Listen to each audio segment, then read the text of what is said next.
Hydra Stomper. Good, bad, somewhere in between. I don't know. Let's figure it out together. Is it worth it? What's up, nerds? Here is me reading the card. Hydra Stomper is a 3 energy, 2 power card that says ongoing +1 power for each time one of your cards move this game. I feel like this is one of the best move cards now. Maybe I'm overthinking it a little bit, but the thing I like about this is it's a stable, big power card that you can rely on to win a secondary lane. If you've played move before, pretty much any type of move deck, you know what I'm talking about when I say that like one card usually gets super duper big and you kind of struggle to put enough power in a different lane to win games. Like we've all had a 25 power Dazzler, but you still lose the game, or a 30 power Vulture, still not good enough. I think that's where Hydra Stomper gets most of its value from. Also, I think it goes into a lot of different kinds. Well, I wouldn't say a lot of different kinds of move decks, but it's not just for like Heimdall Cloak or bounce little move deck. I think this could actually find a home in like a Silk Craven type deck. Those used to be really popular. They kind of fell off because the whole small ball thing just wasn't cutting anymore, but maybe this helps it make a resurgence. But what do you guys think? Let's find out.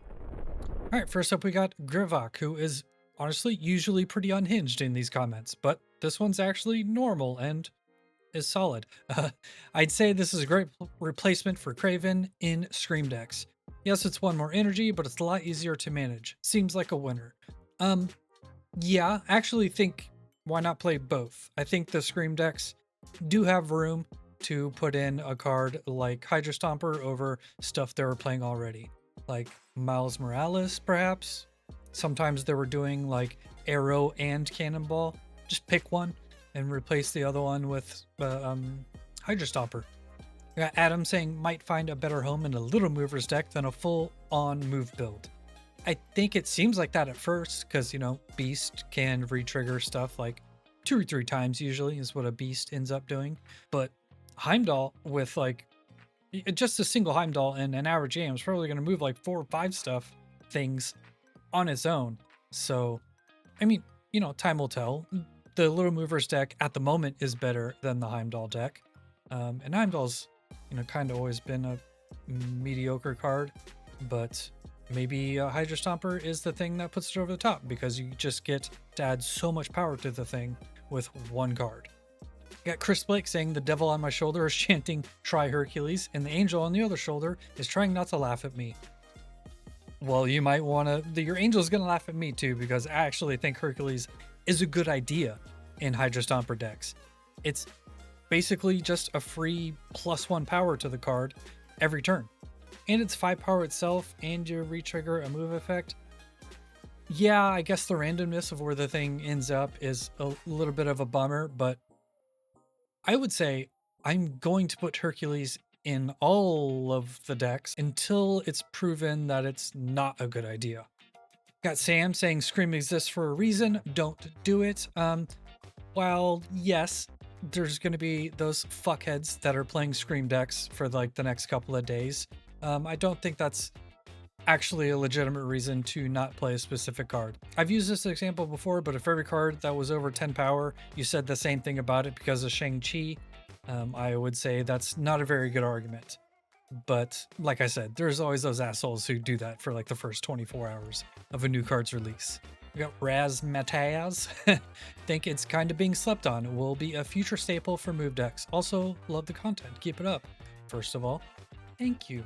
Second of all, I agree. I think people, or what I see the consensus on this card is either people are just not talking about it whatsoever and they seem like they don't care, or they think it's a really great card and it might put move decks over the top of being an actual like, tier 1, tier 2 competitive meta deck. But yeah, as far as the staple goes, I think this is like the Morbius of move decks. I don't think that's too much of an exaggeration.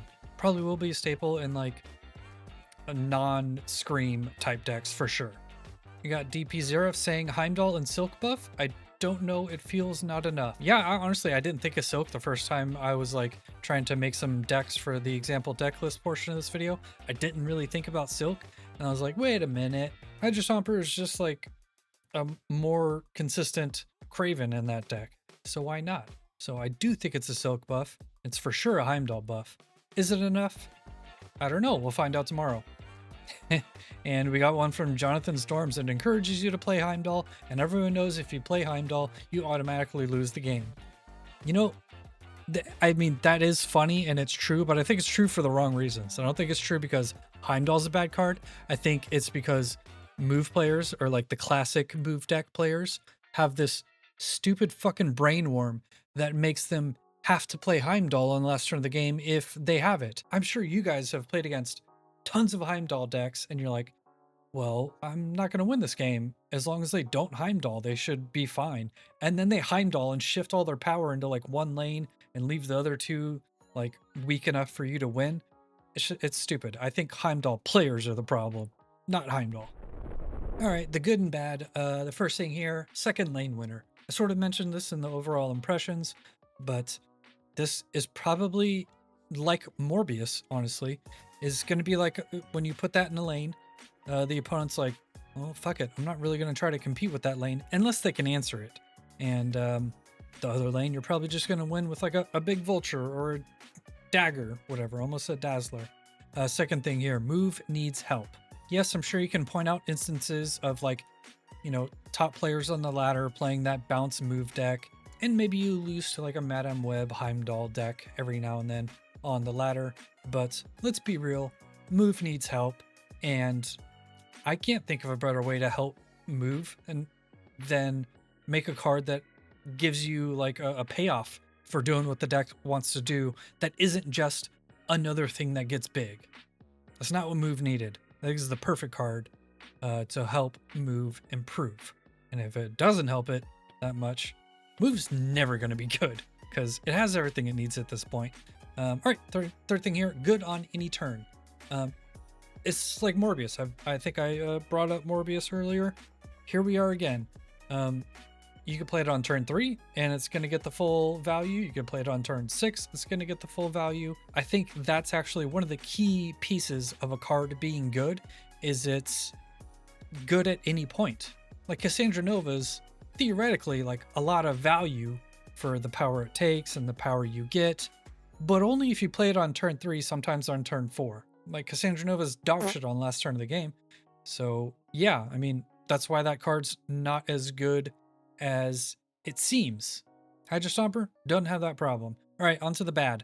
This is niche as niche gets. It's a hyper targeted card towards really one type of move deck. I don't really think they were probably thinking about like move control decks when they made this card. I think they were just like, hey, we gotta help Iron Fist and Ghost Spider because no one plays those cards.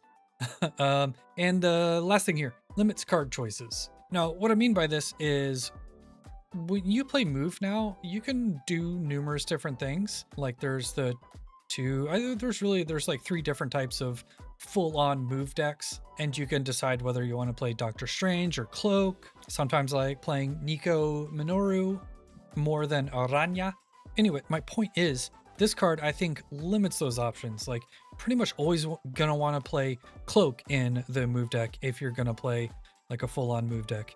If you're playing the non-bounce version, you for sure should play Heimdall and Cloak, and probably Hercules as well. And then as far as the Scream Craven stuff goes, you want to trigger this card as much as possible, so you're probably going to not be playing more expensive things, more clumsy things. You're just going to want to be doing like as much moving as possible. All right, we got 4 example decks today. The first one is just a Heimdall list. We're kicking like the Miles Morales type stuff. Just it's not worth it. I think at this point you have other payoffs that are just better. And if you put in Miles Morales, then you'd have to take out something that's pretty vital to the deck. But yeah, we got Hercules and Heimdall and Cloak and Madame Web. Not bad. This thing's going to be triggering Hydra Stomper a lot. And then the next one, we have the move bounce deck. Now, I like Nico in this deck because it can have the move spell, but you're playing Toxin and Beast, so sometimes it just gets really great value off of the fact that you're also playing those cards.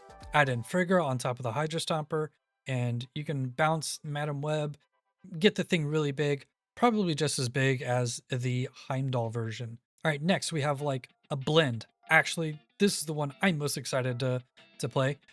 It's basically like the little movers deck, but instead of Beast and Toxin, we're doing Silk and Hercules. So reality, you're probably getting more triggers of movement going on because the Hercules is going to do it once a turn for free. Silk multiple times a turn.